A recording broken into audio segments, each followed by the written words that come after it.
Dios les bendiga, bienvenidos.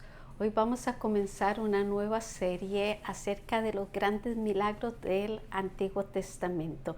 Nuestra clase será 3 vientres estériles son sanados. Esta serie tendrá 13 temas que estarán listos para animarnos a conocer y creer en el Dios sobrenatural que nos presenta la palabra de Dios. La historia de Israel es una gran plataforma para nosotros ver grandes milagros. Y uno de los más sobresalientes es el que vamos a estudiar hoy. ¿Sabían ustedes que naturalmente la nación de Israel no hubiera podido surgir? Esto porque 3 madres de la nación tuvieron un problema en común. Las 3 eran estériles. Y tanto Sara, la esposa de Abraham, como Rebeca de Isaac y Raquel de Jacob, al pasar por esta limitación, circunstancia, aflicción, obstáculo o desesperanza, como usted la quiera llamar, dieron y tuvieron la oportunidad para que el Señor Todopoderoso glorificara su poder. Para ver el milagro hay que pasar los padecimientos que nos sirven para ejercitar nuestra fe y entender el medio por el que Dios lleva a cabo sus operaciones.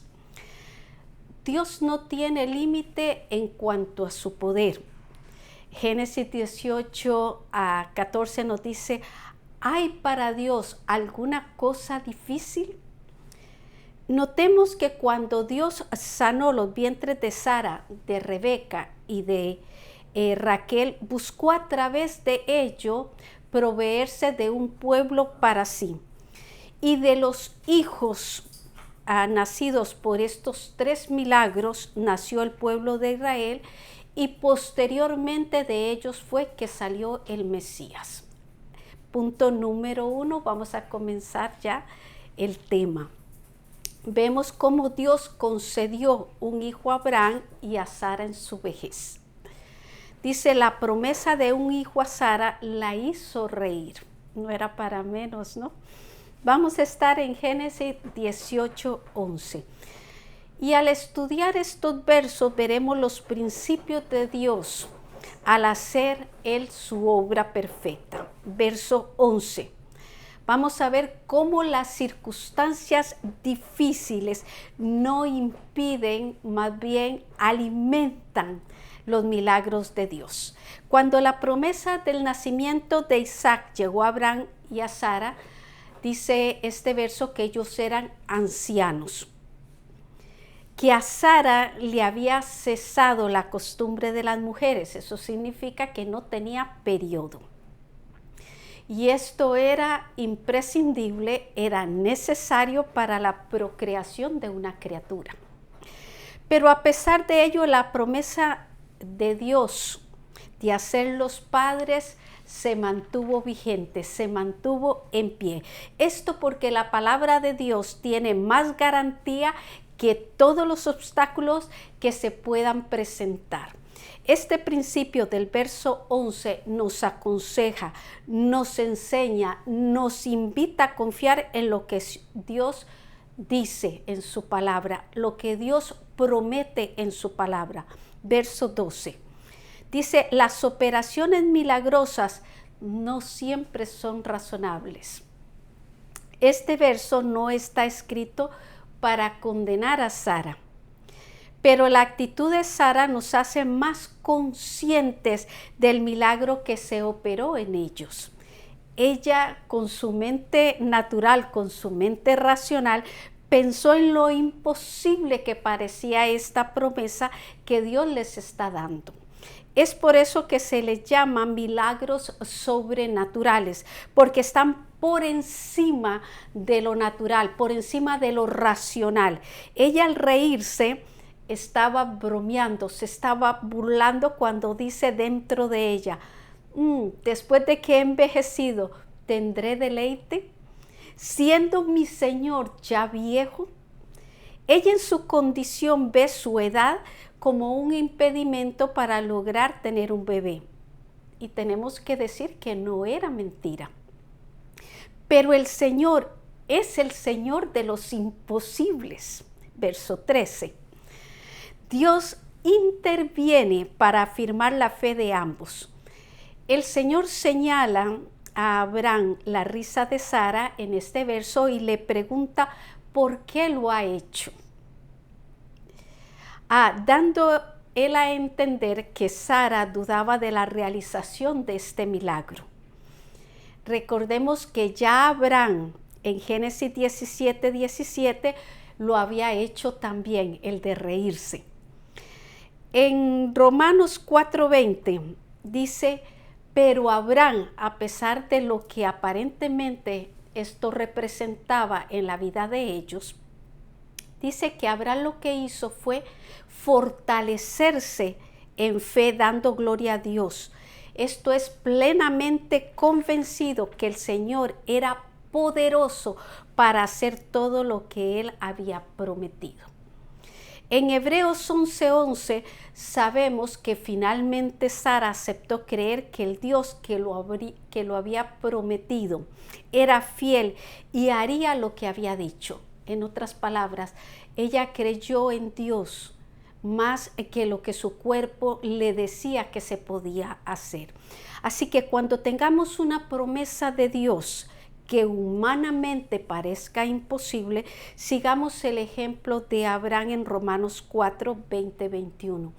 El fortalecernos en fe dándole gloria a Dios. Punto B. Nos dice cómo Dios visitó a Sara como prometió y le dio a Isaac. Seguimos en Génesis 18, ahora en el verso 14. En este verso aparece una de las preguntas más grandes que Dios ha hecho en su palabra. Mientras Dios hablaba con Abraham sobre el nacimiento de Isaac, le pregunta, ¿hay para Dios alguna cosa difícil? Podemos creer y debiéramos creer que Él puede hacer todo lo que quiera. Pudo hacer nacer un niño de una pareja de ancianos. Y esto no pasó solo con Abraham y con Sara. Recordemos que pasó con Sansón en Jueces capítulo 13, también con Samuel en Primera de Samuel capítulo 1, con Juan el Bautista en Lucas 1 del 13 al 20. Estos milagros fueron intervenciones de Dios con propósito. Cuando Dios prueba nuestra fe, Él espera que nosotros veamos sus promesas como verdaderas. Así que una actitud correcta de fe es dar más credibilidad a lo dicho por el Señor que a los obstáculos que se nos presenten para ver realizada aquella promesa. Génesis 21:1. En este verso Moisés detalla que el nacimiento del hijo de la promesa fue la consecuencia de la visita de Dios a Sara. Recordemos que entre la primera vez que Dios le da la promesa a Abraham del nacimiento de su hijo y el nacimiento de Isaac pasan 25 años. El término acá en este verso cuando dice visitó da la idea que Dios toma responsabilidad personal en cumplir sus promesas. Ahora, entre el verso 1 y 2 de este capítulo 21, hay 3 menciones de la actividad divina en el nacimiento de Isaac. Verso 2. Aunque Isaac nació por un milagro divino, Dios hizo el milagro con la participación de la capacidad natural de la procreación que Él mismo dio al ser humano. Por eso se presenta en este verso el aspecto biológico del nacimiento de Isaac. Fíjese lo que dice, Sara concibió en su vientre y lo tuvo, dice, de Abraham y lo dio a luz en el tiempo natural de un embarazo humano. También en otro verso dice que lo amamantó. Así que concluimos que somos instrumentos en las manos de Dios y estar dispuestos a servirlo en el cumplimiento de sus propósitos es creer en Él, es creerle a Él. Hemos llegado al final de nuestro primer punto con nuestro verso clave. Hay para Dios alguna, y están unos espacios para que usted lo pueda completar. Vamos a nuestro punto número 2, donde dice cómo Dios respondió a Isaac su oración. Y Rebeca tuvo hijos. Rebeca concibió porque Dios oyó la oración de Isaac. Génesis 25. Vamos a seguir viendo los principios de Dios en el desarrollo del propósito. Verso 21. La influencia de la oración intercesora. Habían pasado 20 años desde el casamiento de Isaac y Rebeca y ellos no tenían hijos. Así que el tiempo que había pasado lo que nos comprueba es la esterilidad de Rebeca. Así que Isaac oró a Dios y le pidió un milagro de sanidad para su esposa. Posiblemente y casi seguro que esta oración fuese inspirada por el testimonio de sus padres, porque él mismo era un milagro un hijo del milagro de nacimiento. Cuando vivimos vidas de fe, dejamos un legado para inspirar a otros a creer. Si con sus padres Dios pudo hacer este milagro, lo podía hacer con ellos también. Dice, y lo aceptó Jehová. Dios aceptó su vida, la de Isaac, y aceptó también su oración. Y le hizo el milagro de sanidad, dice, y concibió Rebeca, su mujer. Así que al orar nosotros por otras personas debemos de aceptar y respetar la soberanía de Dios de cómo va a ser su respuesta. La respuesta será conforme a lo que nos conviene y sobre todo en acuerdo al cumplimiento de sus propósitos. Verso 22. Todo lo que tiene que ver con el espíritu, fíjese, va a tener una batalla con lo que es de la carne. Rebeca no solo concibe, sino que lo hace de gemelos. Y dice que ellos luchaban entre sí en su vientre. El Señor tenía un plan definido con el menor de ellos. Pero aquella lucha interna en el vientre de Rebeca la afectó emocionalmente. Ahora ella, al verse como estaba tan afligida, en vez de hundirse en su depresión, en su molestia, dice que fue y consultó a Dios. Y esto es uno de los derechos que disfruta el pueblo de Dios. Cada creyente puede ir al Señor a buscar orientación. En el Antiguo Testamento, para saber la voluntad de Dios, ellos lo que hacían era ir donde el profeta con el sumo sacerdote. Algunos lo hacían yendo al santuario para orar por dirección. Pero ahora nosotros, mediante la gracia de Jesucristo, el Espíritu Santo que vive en cada creyente, es quien nos guía a toda verdad. Es quien nos puede ayudar a conocer su voluntad.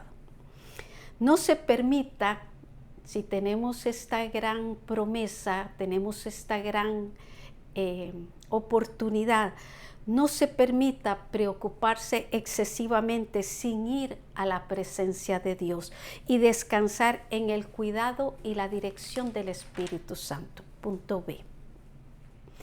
Dice, el Señor anunció que los hijos de Esaú y Jacob serían dos pueblos. Que los hijos Esaú y Jacob serían dos pueblos. Vamos a estar en el capítulo 25, verso 23. En este verso vamos a ver tres cosas. Una es que Dios respondió la consulta de Rebeca.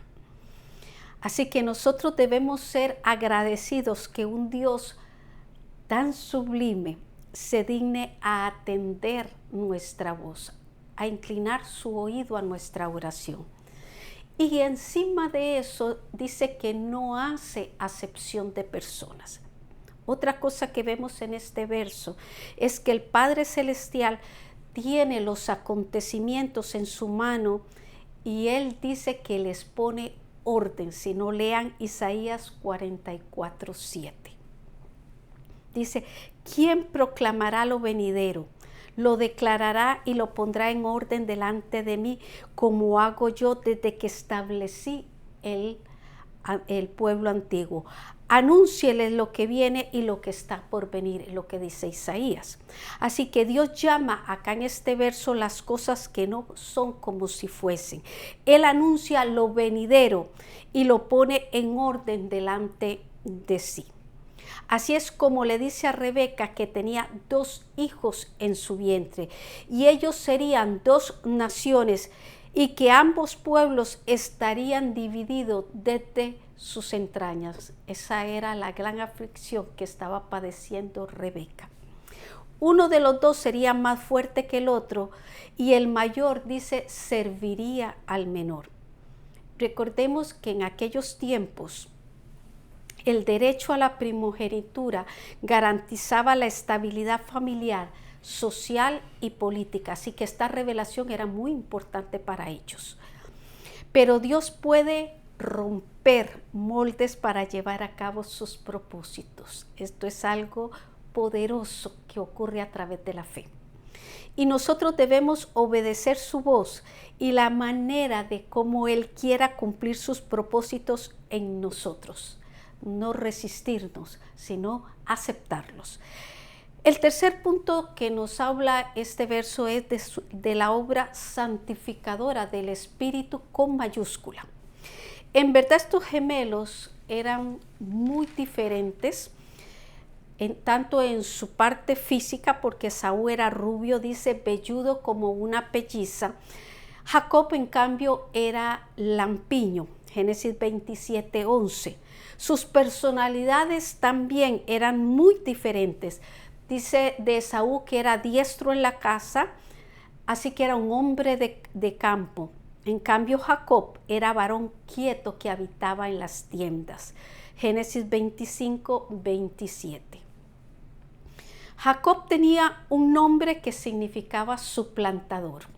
Recordemos que Jacob es el menor de ellos. Así vivió la mayor parte de su vida, haciendo trampas.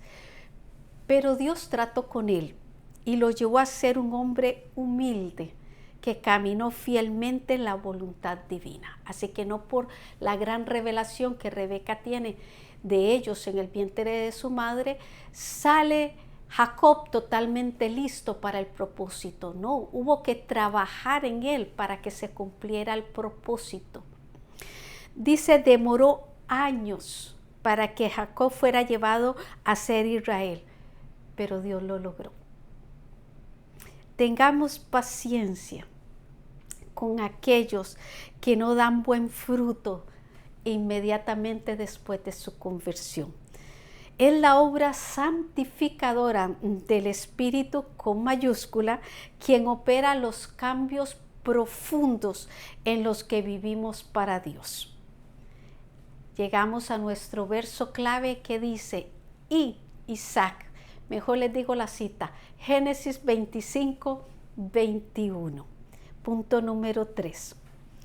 Dice, Dios oyó la voz de Raquel, la tercera mujer, y le concedió 2 hijos. Los hijos de Raquel nacieron en respuesta no a la oración de su esposo, sino a su propia oración. Vamos a estar en Génesis 30, verso 22. Dice, este es el tercer caso en el libro de Génesis que Dios sana de esterilidad a una mujer. Y en este caso se trata de Raquel. ¿Quién era Raquel? Era la esposa amada de Jacob. Recuerde que trabajó 14 años por ella. En este verso dice que se acordó Dios de Raquel. Cuando la Biblia da esta frase, el contexto es el de alguien que ha estado necesitado de una intervención divina a su favor. La expresión se acordó no quiere decir que Dios se olvida de los suyos, sino más bien que Él responde en el tiempo perfecto de Él. Eclesiastés 3:11. Dice, la oyó Dios. Este oír equivale a estar de acuerdo con la petición que se le haya hecho. Primera de Juan 5, 14, 15, que si pedimos conforme a su voluntad, dice que será hecho.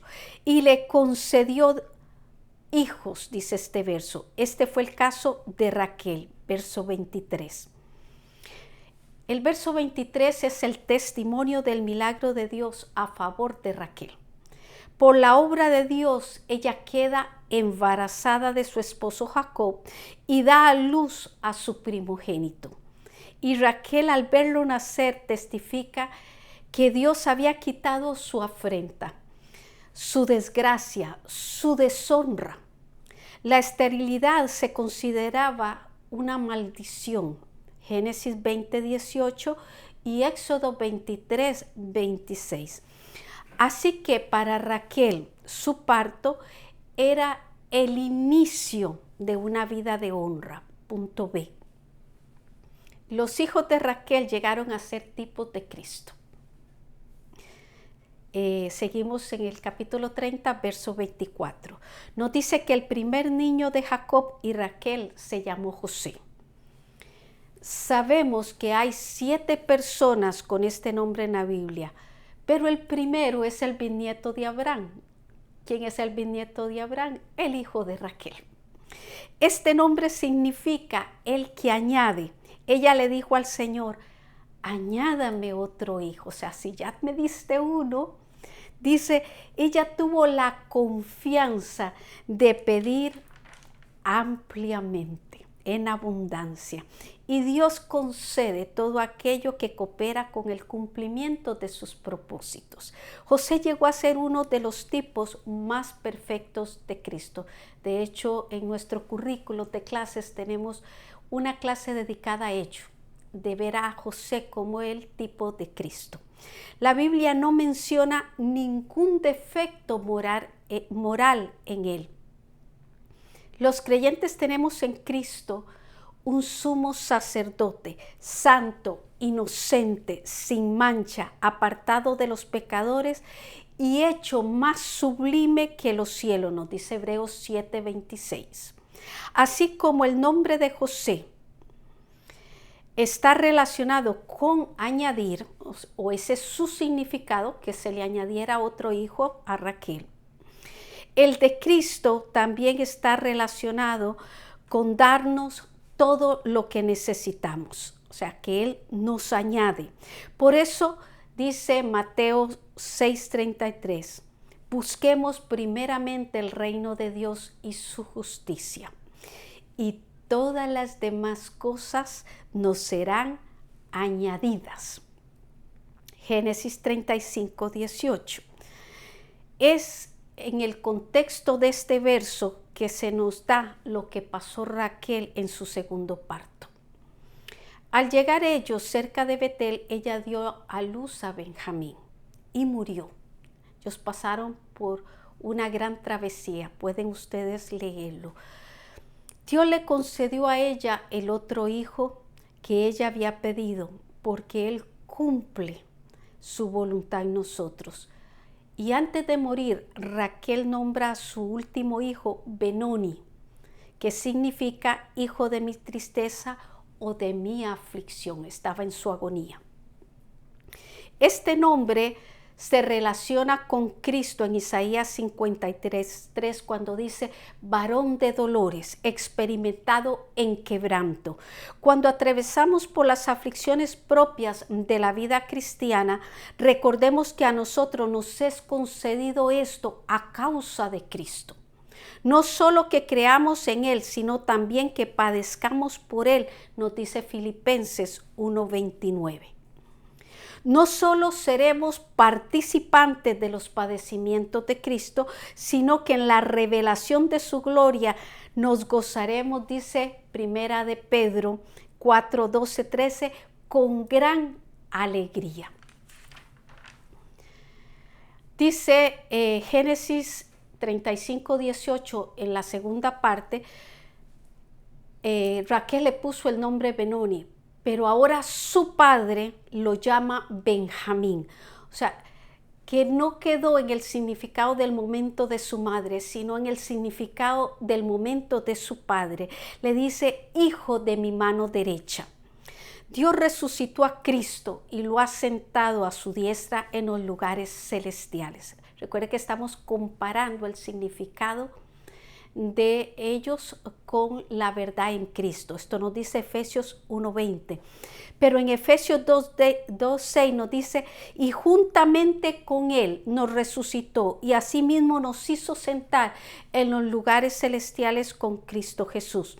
Así que a través de Benjamín vemos a Jesús en su aflicción, pero también en su glorificación. En José vemos la perfección de la naturaleza de Cristo. Y en Benjamín, repito, vemos tanto al Cristo en su aflicción como en su glorificación. Nuestro texto es Mateo 6:33 para que ustedes lo completen.